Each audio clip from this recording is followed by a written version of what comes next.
This is Eric Auchman, Lab8 IC circuits for Mech115. Quick overview of the schematic real quick. Got my motor. Basically it flips which way it spins depending on which momentary switch is pressed, and it uses a 5 volt power supply to control most of it, and then the motor runs off a 9 volt power supply. This is my IC unit. Try to quickly explain it. It's made by, Texas Instrument. It's the L293NE. We'll just start work our way down the legs. Number 1, if it's powered, it enables the motor. If it's grounded, it disables it. And that's for this side.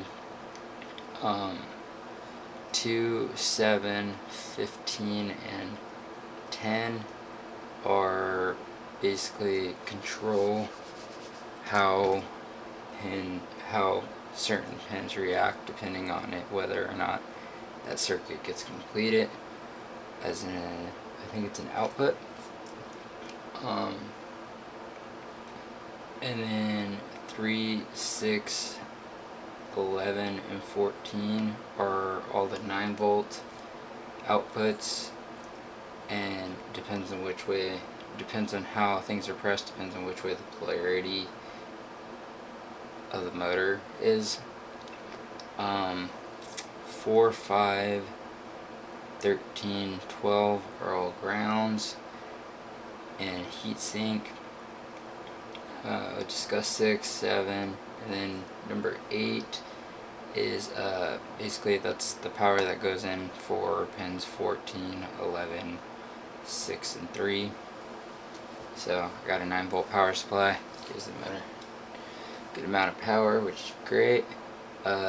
Pin 16, that's the power for everything as far as the IC. So I got 5 volts going into that. And then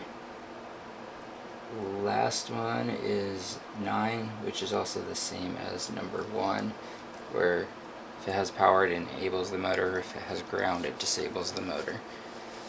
And yep, so here's the unit. Everything's built to that diagram. I got my power supply right here. This is my 5 volt power supply, and then a 9 volt power supply on this side, which goes into the unit. That's the IC unit made by Texas Instrument. And then, yeah, like I said, everything's designed as the drawing. And then here's my motor. So if I press one switch, it spins one way. If I press it, it spins the other way. With these controllers, both of them are on, this is off, or if both of them are off, this is off. So if I press both, it won't spin, and if I let go, they won't spin, but one or the other, depends on which direction it spins. Kind of try to show which direction it spins if I put it close to the motor. So it lands on that side for that one, and if I press this one, lands on that side for that one. So yeah, that is my Lab8 IC units. And I'll post the diagram in the lab write-up and pictures. Thank you.